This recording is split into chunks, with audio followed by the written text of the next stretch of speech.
Hey, salut tout le monde. Bon, aujourd'hui, un peu d'actualité Intel.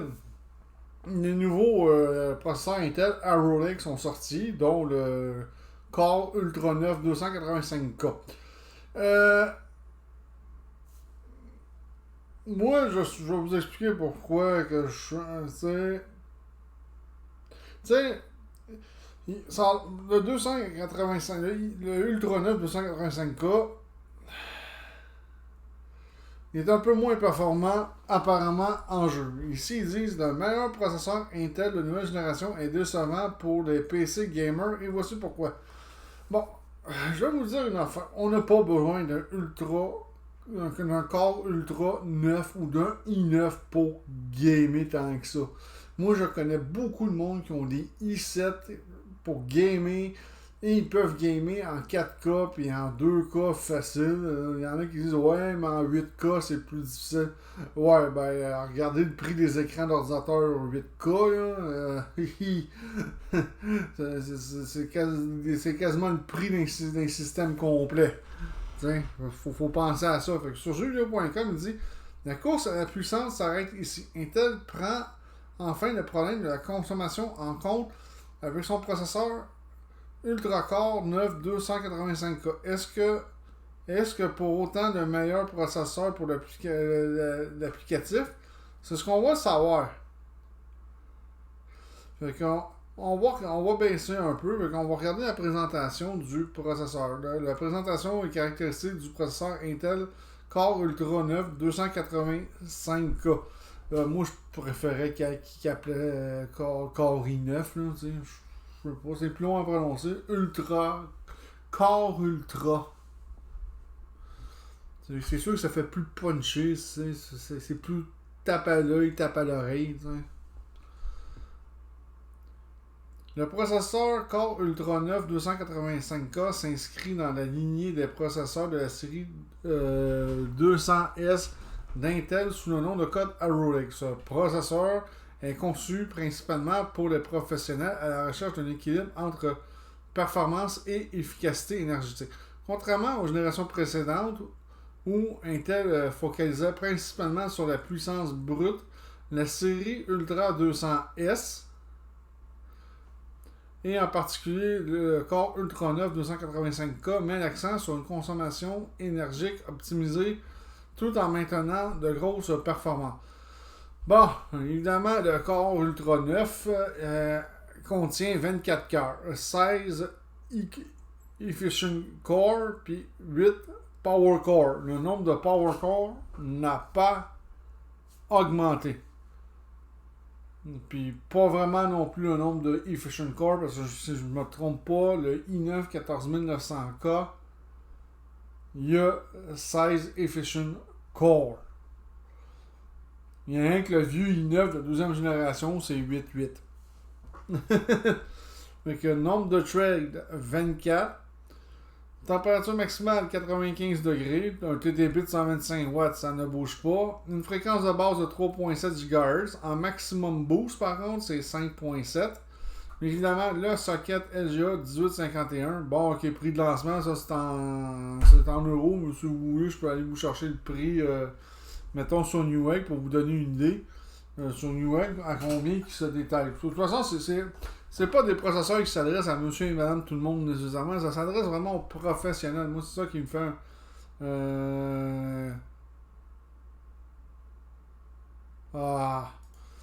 maudit bug de Newegg. Avec ça, là. Bon. On va cliquer là-dessus. On va aller de même, là, parce que là, c'est ça. Là, il va falloir que j'enlève tout ça. Sur le kit 478 775. C'est vieux ça, les sockets 478 et misère. Ok, on veut juste les corps ultra. Et comme vous pouvez le constater, les prix sont quand même pas donnés. Pour un Ultra 7, c'est quand même 569$. On est rendu à 600 patates pour un processeur, mais on veut le corps Ultra 9 qui se détaille quand même à 849 et 99. On a un autre Core Ultra 7 qui doit être un peu moins performant que celui d'en haut, qui se détaille à 500. Ah ouais, parce qu'il n'y a pas de carte vidéo. C'est vrai, c'est un KF. Les KF n'ont aucune carte vidéo intégrée dans le processeur. Qui se détaille un petit peu moins cher à 539. Puis évidemment, le Core Ultra 5 qui est l'équivalent anciennement un i5. Qui reste quand même, je dirais, relativement abordable. Le KF dans le Ultra 7, relativement abordable quand même, sans la chip vidéo. Ça vaut pas la peine d'avoir une chip vidéo dans un processeur parce que ça vaut vraiment pas la peine. Puis ça, c'est le KF. Le KF, il est à 409$ pour le i5, le Ultra 5, tandis que si on veut une chip vidéo, par contre, là, il faut rajouter 40$ de plus sur le cost. C'est quand même pas donné comme processeur, mais je reviendrai plus tard pour pour commenter les prix de ce côté-là. Bon, 5.7 GHz, bon, ça vaut pas terriblement la peine. Ça a pris beaucoup de temps avant qu'on passe la barre des 5 GHz. Ça fait pas si longtemps que ça. Mais moi, je me rappelle que j'avais eu un i7 2700K socket 1155 et en overclock, j'avais réussi à l'overclocker à 5.1, qui était quand même pas rien à l'époque, à cette époque-là, parce qu'on parle de 2010 à peu près, dans ces eaux-là. Fait que c'est quand même un processeur assez puissant. Fait que basé sur une architecture totalement repensée, Arrow Lake se veut être un saut en technologie en matière d'efficacité énergétique. Intel affirme que le Ultra 9 285K peut produire les mêmes résultats de calcul multitâche que la génération Raptor Lake tout en consommant moins d'énergie. Ce processeur cible donc les professionnels et les créateurs de contenu, mais également tous ceux qui cherchent un processeur haut de gamme. Refroidi efficacement et respectueux de la consommation énergétique. Bon, je dois dire que moi, mon i9 12e génération, côté consommation énergétique, il est quand même vraiment pas peu parce qu'il monte à 200. Le maximum qui monte, c'est 240 watts. Mais c'est sûr que mon i9 commence à dater, mais encore là, pour moi, il fait encore amplement le travail que j'y demande. Que moi, pour mon goût à moi, pas besoin de le changer. Un autre rapport agréable est l'introduction d'Intel Application Performance Optimization, APO. Une technologie d'optimisation automatique des performances APO s'active dès l'installation des pilotes via Windows Update et son rôle est de gérer efficacement la topologie des cœurs pour améliorer la performance en jeu de 3 à 15% sans aucune intervention de l'utilisateur. Ouais, bon, ok, ça j'ai hâte de voir par contre la section jeu par contre, parce que ça a l'air que c'est là que le bas blesse un peu. Mais comme je vous dis, on n'a pas vraiment besoin d'un i9 ou d'un Ultra 9 pour gamer si on fait juste du gaming. Puis même pour faire du montage vidéo, un Ultra 7 peut faire aussi amplement de boulot. Tu sais, un peu moins performant peut-être qu'un Ultra 9, mais il peut faire amplement de boulot. En termes de caractéristiques techniques, le Core Ultra 9 285K dispose de plusieurs améliorations par rapport à ses prédécesseurs. En plus de sa nouvelle architecture P-Core et E-Core, le processeur bénéficie d'un cache L2 plus important pour les P-Core et permet au E-Core d'accéder directement au cache L3. Oui, c'est vrai. Et ça n'était pas le cas pour la génération Raptor Lake Refresh et encore moins pour Alder Lake. Il est également équipé d'un contrôleur de mémoire totalement revisité, d'une interface graphique, le XE-LPG, repensé ainsi que du support du Thunderbolt 4 et du Wi-Fi 6 intégré. Bon, la plateforme LGA 1851 et gamme d'Intel Core Ultra. Bon. On va lire vite fait parce que sinon, ça va être assez long. L'article est quand même assez long pour décortiquer ça. Ce dernier conserve les mêmes dimensions que le socket 1700 utilisé pour le processeur Raptor Lake, mais propose une densité de broches plus élevée. Ben, c'est sûr. C'est ce que j'ai déjà expliqué dans une de mes vidéos précédemment. Hein, les sockets d'Intel Le chiffre est toujours en rapport avec le nombre de broches qu'il y a dans la motherboard ou dans le socket du processeur. Fait que, il y avait 1700 broches dans le socket 1700. Il y a 1851 broches dans le socket 1851. Il y a du monde qui m'ont déjà posé la question. C'est ça que ça signifie. De ce côté-là. Cela permet d'ajouter des contrôleurs, des fonctionnalités supplémentaires, tout en maintenant la compatibilité avec les solutions de refroidissement conçues pour les processeurs précédents. Ça, c'est génial parce que on ne perd pas celui qui change pour un socket 1851 puis qui avait un socket 1700, mais il peut utiliser le même système de refroidissement sur son nouveau système. Ça n'a pas toujours été le cas, par exemple, de chez Intel. Il y a eu, je ne me rappelle pas par cœur, mais il y a eu des sockets aussi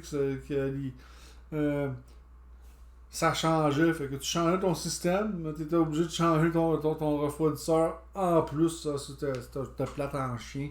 Mais c'est déjà arrivé. Pas souvent, mais c'est déjà arrivé. Ainsi, si vous possédez déjà un système de refroidissement pour le LGA 1700, celui-ci sera compatible avec les processeurs de la série Ultra S, notamment le Core Ultra 9 285K. Intel a toutefois encouragé certains fabricants de refroidisseurs à développer des solutions spécifiques pour cette nouvelle architecture. Évidemment. Évidemment, tu vois, aussi de quoi remettre la main dans le portefeuille. En effet, l'agencement interne du corps Ultra est différent avec les cœurs P et I désormais mieux distribués pour mieux optimiser la gestion thermique. Ouais, ça, par exemple, c'était plus génial. Ça va être plus génial de ce côté-là. Malgré que les 12e générations, la gestion thermique, elle se gère très bien. C'est à partir de la 13e et la 14e génération. Puis encore là, quand je parle de la 13e et 14e génération, on parle vraiment des i7 et i9. On ne parle pas des i5, qui étaient beaucoup, beaucoup moins problématiques.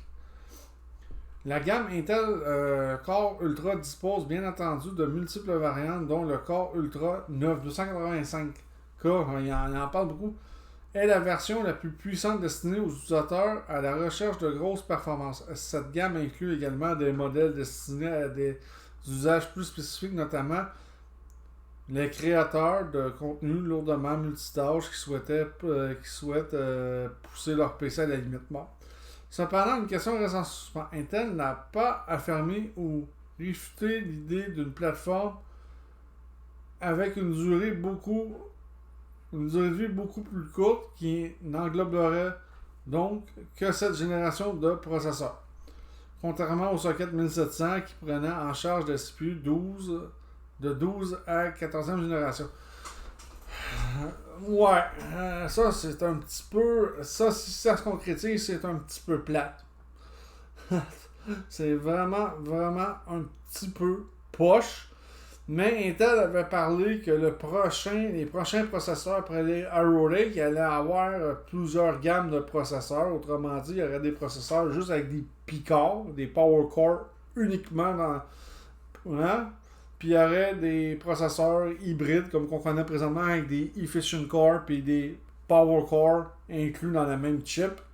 C'est sûr que moi je considère qu'Intel aurait déjà dû offrir en partant, surtout pour le Raptor Lake Refresh, elle aurait dû offrir des processeurs juste pour le gaming avec des Power Core uniquement.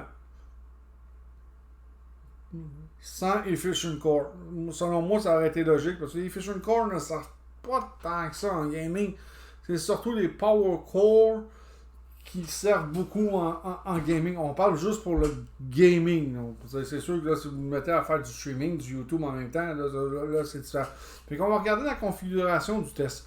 Fait que carte mère Asus Strix Z890. Ok, 32 GB de mémoire vive, refroidissement Asus. Alimentation Corsair 1000 watts, c'est quasiment ça que ça prend aujourd'hui. C'est un Kingston Fury Renegade de 2 TB avec dissipateur thermique, puis une Nvidia 4090 FE. Ils n'ont pas lésigné sa carte vidéo quand même, hein? Fait que nous utilisons une carte mère, blablabla, je viens de nommer, fait comme ça on va sauter ça. Performance applicative. On va checker ici les résultats. le plus haut c'est. Plus haut, mieux c'est. Évidemment, c'est souvent ça. Fait que le Core Ultra 9 se situe ici, avec un score de 41 915. Quand même, le Ryzen 9950X, pas terriblement loin derrière. Ok, Intel passe en avant, mais pas par une grosse marge quand même. Hein? Le i9 14900K, un peu moins performant. Quand même, je dirais qu'il est vraiment toujours toujours à date. Et mon vieux i9, lui, se situe ici.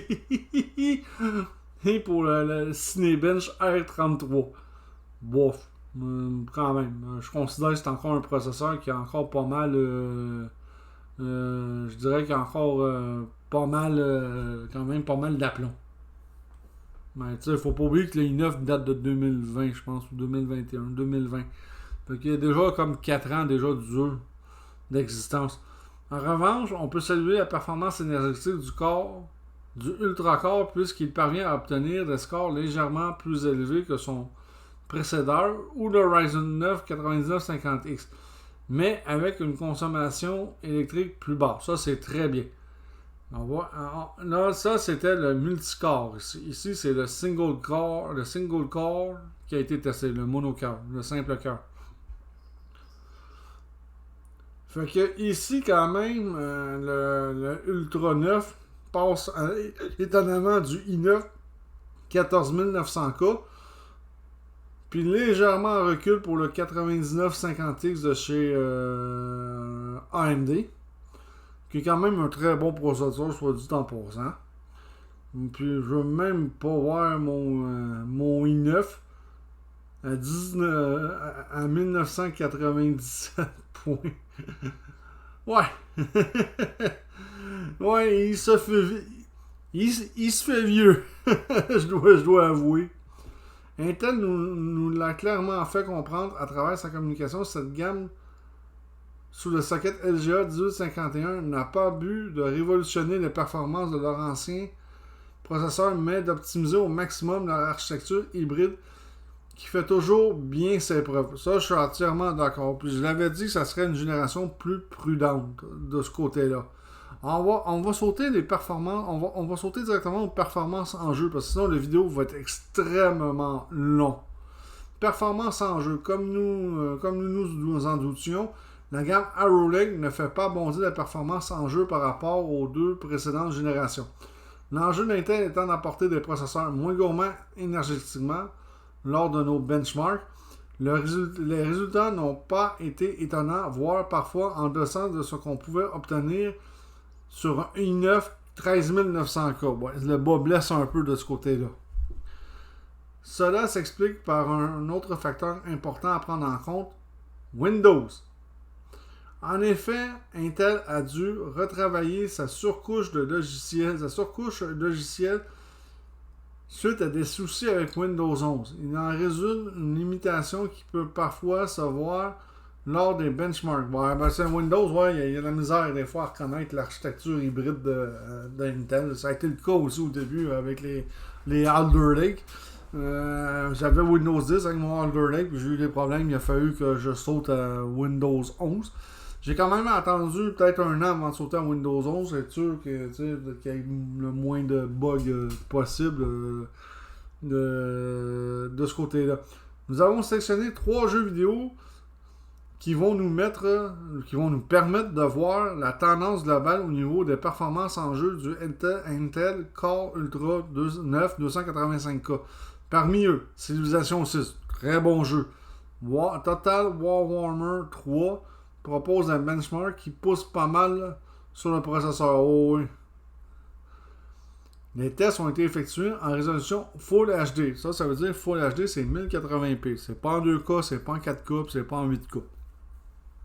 Afin de laisser le processeur travailler le plus possible sans être compromis par la carte graphique. Oh, j'avoue qu'ils ont pris une grosse carte graphique. Hein. Civilization 6. En 1080p, on obtient une moyenne de 422 FPS, qui ne change pas drastiquement l'expérience comparée au même CPU de la génération précédente. Ouais, ça, je m'en doute pas. Hein. Fait qu'on va checker ça. Fait que regarde. Bon, le 9950X de Ryzen, c'est lui qui a topé le meilleur score avec 486 FPS. Suivi du i9 14900K à 482. Le i7 14700K à 480. Vous voyez comment il n'y a pas vraiment de différence en gaming des fois entre un i9 et un i7. Là, ici, je le prouve, là. Ça le prouve. Le i9 13900K, 469 FPS. Le 12900K, le mien, bon, quand même 433, c'est quand même not too bad. Comme j'ai dit, il y a de l'âge, hein. Hein? Fait que, ouais. Puis, il est où le Core Ultra 9? Oh boy! Ouais. C'est assez décevant, effectivement. À 422 FPS, même mon vieux i9 12e génération réussit à faire mieux que ça. Puis les 12e générations, l'efficacité énergétique était quand même pas si mal gérée que ça. C'était quand même assez bien géré. Le Core Ultra 285K déçoit au niveau gaming, mais pas seulement sur Civilization 6 ou d'autres jeux du genre. Malheureusement, pour Intel, leur souci de performance ne s'arrête pas là et la baisse de performance par rapport aux générations précédentes se font sentir. Là, on va checker à Shadow of Tomb Raider, qui est un excellent jeu, puis il en demande du jeu Shadow of Tomb Raider. On obtient 264 FPS, low 1080p. Ce qui est donc plus bas qu'un i7 12700K durant l'ère du socket LGA 1700. Oh boy! Ouais, ça on parle en 1080p, hein, misère, parce que encore là, le Ryzen 7950X, qui est la génération précédente des Ryzen, parce que la nouvelle génération Ryzen, c'est la génération 9000, il réussit à faire un top de 284 FPS. Ok, le Ryzen 9950X, pas très loin, 2 FPS de différence. Mais le i9 i7 14700K fait 278 FPS, suivi d'un i9 13900K qui fait 276 FPS. Puis même le i5 réussit quand même à donner des coups de pied dans le cul. Le suivi aussi, c'est pas mal serré, hein? Même le 7700X s'en tire très bien. Et moi aussi, je m'en tire très bien avec mon vieux i9 12e génération avec 273 FPS. Bon, moi, je te dirais que déjà, je roule mes jeux. Déjà, si j'atteins 150 FPS dans mes jeux, moi, je suis déjà très heureux, déjà en partant. En haut de ça, moi, je trouve que ça donne plus rien. Le Core Ultra 9, 264 FPS. Ouais, ouf! Ouais, ouais, ouais, ça blesse pas mal, hein, je vous le dis. Enfin, sur le très très gourmand Total War Warhammer 3 en utilisant le benchmark intégré Full HD Ultra, on obtient une moyenne de 127 FPS, soit l'équivalent d'un Ryzen 7 7950X. Entre le 12900K et le 14900K. Wow! Parce que tu sais déjà que le Ryzen 7950X, il date un peu. Il a quand même, je pense, pour moins déjà 2 ans d'existence. C'est quand même pas vieux, là. Mais tu sais, ça fait un peu plus longtemps qu'il est sur le marché. Fait que le 9950X a fait le plus haut score, suivi d'un i9 13e génération. Le i9 14e génération, même, il est en arrière du 13e génération. Il y en a qui disent beaucoup que le 13e génération était peut-être le meilleur i9. De ce côté-là. On voit même un i5 13e génération qui donne des coups de pied au i9. C'est très agressif un i5 en gaming, en soit dit en passant. C'est un processeur qui n'est pas à sous-estimer. Le Core Ultra 9 fait 127 FPS. Puis moi, je suis 3 FPS en dessous du dernier processeur Intel. Puis moi, j'ai un processeur qui a déjà 4 ans d'existence. Ouais, il n'y a pas de quoi se réjouir, hein? Bon, consommation énergétique et température. Bon, le point fort de nouveau processeur réside dans ses gains impressionnants en matière d'efficacité énergétique. Intel annonce une consommation réduite de 30 à 150 watts lors des sessions de jeu par rapport au système basé sur la sur les processeurs de 14e génération, comme le Raptor Lake, blablabla. De plus, la gestion thermique a été améliorée, permettant une réduction significative de la température du package. Ouais, parce que regarde, moi, j'ai un 12e génération. Juste pour vous dire, mon package a atteint 89, un pic de 89. J'avoue que mon refroidisseur, il commence à être fatigué, par contre. Ça, c'est la prochaine chose qu'il va falloir que j'upgrade, c'est le refroidisseur, là, parce qu'il est vieux. Je vais être capable de le maintenir plus bas que ça. Mais oui, mon 12900K peut chauffer des fois, sur certains jeux seulement.